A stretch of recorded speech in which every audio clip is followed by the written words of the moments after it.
नमस्कार विद्यार्थी मित्रांनो, सर्वांचं स्वागत आहे पवन देशपांडे अकॅडमी मध्ये. मी शंकरपुरी. बघा, आपण कृषी सेवक या पदाबद्दल माहिती घेणार आहोत, जी की कृषी विभागाअंतर्गत सध्या सर्वात मोठी ऍड घेऊन आलेली आहे किंवा सर्वात जास्त जागा घेऊन आलेल्या आहेत. बघा, एकूण जागा जर पाहिल्या आपण तर 2109 जागा त्या ठिकाणी आपल्याला दिसत आहेत.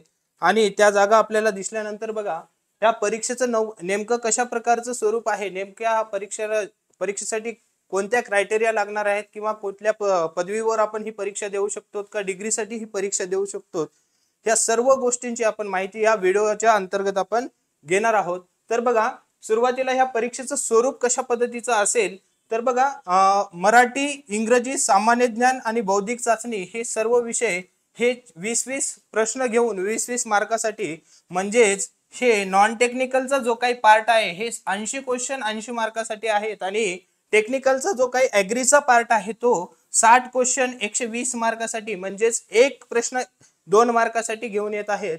आणि टोटल प्रश्नांची संख्या असणार आहे 140 आणि एकूण गुण असतील त्याच्यासाठी 200. जर या परीक्षेची काठिण्य पातळी जर आपण पाहिली तर ती काठिण्य पातळी असणार आहे 50, 30 आणि 20. म्हणजेच काय, इझी लेवलचे प्रश्न असतील 50%, मॉडरेट लेवलचे प्रश्न असतील 30% आणि उर्वरित 20% जे काही प्रश्न असतील तर ते कठीण लेवलचे असतील, थोडेसे डिफिकल्ट असतील. मग त्याच्यानंतर बघा, जर आपल्याला क्वालिफाय व्हायचं असेल तर क्वालिफाय होण्यासाठी आपल्याला मिनिमम 45% त्या ठिकाणी आपल्याला लागणार आहेत, म्हणजे ते आपण विचारात त्या ठिकाणी घेणार आहोत. मग बघा, ह्या परीक्षेसाठी नेमका शैक्षणिक दर्जा कसा असणार आहे तर ही पदविका लागणार आहे. म्हणजेच काय तर डिप्लोमा बेसिसवरचा काय तर हे एक प्रकारचा काय आहे तर ही पोस्ट आहे. त्याच्यानंतर बघा, परीक्षेचं जे काही शुल्क असते ते शुल्क बघा, ओपन कॅटेगरी जर असेल त्यासाठी 1000 रुपये शुल्क आहे आणि मागास वर्ग जर असेल, मग SC असेल, ST असेल आणि OBC असेल, सर्वच मागास वर्गासाठी 900 रुपये फीस आहे. आणि ही भरलेली फीस मात्र कधीच आपल्याला रिफंड होणार नाही आणि कोणत्याच कारणास्तव आपल्याला रिफंड होणार नाही. आणि एकदा का तुम्ही केंद्राची निवड केलेली असेल तर ती केंद्राची निवड मात्र तुम्हाला परत चेंज करता येणार नाही, ती कुठल्याही परिस्थितीमध्ये, असे त्यांनी त्या नोटिफिकेशन मध्ये क्लिअरली आपल्याला सांगितलेलं आहे. मग तुमचं ह्या परीक्षेनंतर तुमची निवड झाली तर त्या निवड नंतर तुमच्यासाठी लागणारे जे काही डॉक्युमेंट्स आहेत, कागदपत्रे आहेत, मग ते कोणकोणते लागतील. ज्यावेळेस तुम्ही फॉर्म भरलेला आहे ते फॉर्म भरल्यानंतर जे काही तुमचं ऍप्लिकेशन असणार आहे त्या ऍप्लिकेशनची तुम्हाला प्रिंट लागेल. आणि त्यानंतर बघा, MSCIT म्हणजे संगणक परीक्षा जी काही उत्तीर्ण झालेले आहे त्याचं सर्टिफिकेट, म्हणजेच MSCIT तुम्ही उत्तीर्ण झालेला असाल तर त्याचं सर्टिफिकेट तुम्हाला द्यावे लागेल. आणि या परीक्षेसाठी तुम्ही जी काही फीस भरलेली आहे ती फीस मात्र तुम्हाला, म्हणजे त्याची पावती तुमच्याकडे असणं गरजेचं आहे. त्याच्यासाठी मग इतर कास्ट असेल, नॉन क्रिमिलियर असेल, व्हॅलिडिटी असतील, मग तुमच्यासाठी डोमासेल वगैरे ज्या गोष्टी लागतील त्या सर्वच गोष्टी तुम्हाला ह्या निवडीनंतर डॉक्युमेंट व्हेरिफिकेशनसाठी लागणार आहे. मग त्यानंतर बघा, ह्या कृषी सेवक ह्या पदासाठी नेमकं वेतन किती असेल तर ते वेतन असणार आहे बघा 16,000 रुपये वेतन असणार आहे. मग ह्या कृषी सेवकाचं प्रमोशन होते का तर होते. मग ते कृषी सेवकाचं जे काही प्रमोशन आहे ते प्रमोशन 3 वर्षानंतर होते आणि ते 3 वर्षानंतरचं प्रमोशन कसं असते तर कृषी सहाय्यक म्हणून होत असते. मग बघा, पहिल्या वर्षी जर तुमची जी काही पोस्ट आहे कृषी सेवक मध्ये त्याच्यामध्ये जर तुम्ही समाधानकारक जर काम केलेलं असाल तर त्याच्यानंतर 2 वर्षाचं काम बघतात आणि त्याच्यानंतर तुम्हाला कृषी सहाय्यक या पदावर त्यांनी काय तर प्रमोट करत असतात. चलो, त्याच्यानंतर बघा, परीक्षेची जी काही भाषा आहे, पूर्वी काय होतं तर एकाच लँग्वेज मध्ये आम्ही भाषा घेतो अशा प्रकारचं काय तर एक मागे चर्चा चालू होती, पण तशा प्रकारची चर्चा ही सध्या स्टॉप झालेली आहे. आणि त्यांनी सांगितले की आता आम्ही दोन्ही माध्यमातून म्हणजे दोन्ही लँग्वेज मधून ही परीक्षा कंडक्ट करणार आहोत आणि मराठी आणि इंग्लिश ते दोन्ही लँग्वेज मध्ये पेपर असणार आहे. त्यानंतर बघा, ह्या परीक्षेसाठी किमान वय किती लागणार आहे तर ते वय बघा, ओपन साठी आणि कास्ट साठी मिनिमम एज असेल 19 वर्ष आणि मॅक्सिमम वय जर पाहिलं आपण तर ओपन साठी 40 वर्ष असणार आहे आणि इतर कॅटेगरीसाठी मात्र 45 वर्ष वय असणार आहे. त्याच्यानंतर बघा, विभागानुसार किती जागा आहेत आणि कुठे आपण फॉर्म भरू शकतो त्याबद्दलची आपण माहिती घेणार आहोत. तर बघा, सुरुवातीला जर आपण पाहिलं सगळ्यात जास्त जागा असलेला नागपूर विभाग आहे, ज्या नागपूर विभागाअंतर्गत 448 जागा असणार आहेत.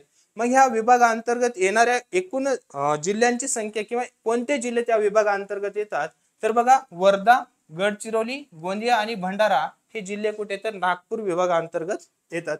त्यानंतर बघा, कोल्हापूर विभाग आहे, त्या कोल्हापूर विभागाअंतर्गत 250 जागा आहेत, ज्या विभागाअंतर्गत सातारा, सांगली आणि कोल्हापूर हे 3 जिल्हे येत असतात. त्याच्यानंतर बघा लातूर जिल्ह्यांमध्ये 170 वॅकन्सी आहेत आणि त्या लातूर विभागाअंतर्गत परभणी, नांदेड, हिंगोली आणि लातूर हे 4 जिल्हे त्या विभागाअंतर्गत येतात. त्यानंतर जर पाहिलं औरंगाबाद म्हणजे संभाजीनगर ज्या विभागाअंतर्गत 196 जागा आहेत आणि त्या विभागाअंतर्गत एकूण कोणते जिल्हे येतात तर बघा औरंगाबाद, जालना, बीड आणि उस्मानाबाद अशा पद्धतीने 4 जिल्हे त्या ठिकाणी आपल्याला दिसतात. त्यानंतर जर पाहिलं आपण तर नाशिक विभागाअंतर्गत 336 म्हणजे हा दुसरा सर्वात मोठा विभाग आहे ज्या ठिकाणी पदांची संख्या ही जास्त आहे. त्या विभागाअंतर्गत येणारे जिल्हे धुळे असेल, नंदुरबार असेल, जळगाव असेल आणि नाशिक असेल अशा पद्धतीने त्या ठिकाणी जिल्हे येणार आहेत. त्यानंतर पुणे विभाग बघा, पुणे विभागाअंतर्गत 188 जागा असतील आणि पुणे, सोलापूर आणि नगर हे 3 जिल्हे त्या विभागाअंतर्गत येणार आहेत. त्यानंतर बघा कोकण म्हणजे ठाणे विभागाअंतर्गत बघा, ठाणे विभागाअंतर्गत 294 जागा आहेत बघा आणि कोकणातील सर्व जिल्हे हे त्या ठाणे विभागाअंतर्गत कृषी खात्याअंतर्गत येणार आहेत. त्यानंतर शेवटचा विभाग जर पाहिला तर कोणता आहे तो अमरावती आहे आणि त्या अमरावती अंतर्गत बघा 227 जागा आहेत. मग त्या अंतर्गत येणारे जिल्हे कोणते आहेत? अमरावती, वाशिम, यवतमाळ आणि अकोला. आता बघा बऱ्याच जणांना असं वाटू शकतं की मी या विभागाचा आहे, समजा आपण परभणी युनिव्हर्सिटी अंतर्गत किंवा कुठल्या अकोला युनिव्हर्सिटी अंतर्गत जर आपलं ग्रॅज्युएशन किंवा डिप्लोमा झालेला असेल तर मी दुसऱ्या कुठल्या विभागात फॉर्म भरू शकतो का? तर भरू शकतात. कुठल्याही विभागामध्ये तुम्ही फॉर्म भरू शकतात, त्याच्यामध्ये कुठलाही प्रॉब्लेम असणार नाही.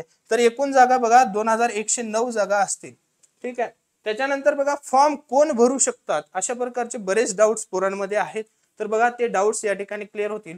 कुठल्याही ॲग्री अलाइड असलेले विद्यार्थी असतील म्हणजे कुठलीही डिग्री असेल किंवा डिप्लोमा असेल ॲग्री रिलेटेड तर ते सर्वच विद्यार्थी कृषी सेवकचा फॉर्म या ठिकाणी भरू शकतात. मग त्यामध्ये बीटेक असेल आणि बायोटेक असेल तेही विद्यार्थी भरतील. ॲग्री इंजिनिअरिंग वालेही भरू शकतात. ॲग्रिकल्चर फूड टेक वाले विद्यार्थी भरू शकतात किंवा यशवंतराव चव्हाण या मुक्त विद्यापीठाअंतर्गत जर तुम्ही डिप्लोमा केलेला असाल तर त्याही विभागाअंतर्गत तुम्हाला कृषी सेवक ह्या पदासाठी फॉर्म भरता येऊ शकते. त्याच्यानंतर बघा कोण भरू शकत नाही, बघा हे भरू शकत नाही असं आहे. तर हे बघा जे पदविका म्हणजे डिप्लोमा आहेत किंवा डिग्रीसाठी फायनल इयरला असलेले विद्यार्थी असतील ते मात्र काय तर ह्या परीक्षेचा फॉर्म मात्र भरू शकणार नाहीयेत. मग बघा ह्या परीक्षेसाठी बऱ्याच जणांचं काय तर कन्फ्युजन चालू आहे की MSCIT लागते का लागत नाही. तर या परीक्षेसाठी बघा MSCIT लागत नाही, पण डॉक्युमेंट व्हेरिफिकेशनच्या वेळेस मात्र तुम्हाला MSCITचं सर्टिफिकेट द्यावं लागेल असं त्यांनी नोटिफिकेशन मध्ये आपल्याला सांगितलेलं आहे. त्याच्यानंतर बघा आपण मिशन खाकी म्हणून पोलीस भरतीसाठी एक बॅच लॉन्च करणार आहोत. त्याही वेळेस आपण बाकीच्या गोष्टी पाहणार आहोत. ठीक आहे. थँक्यू.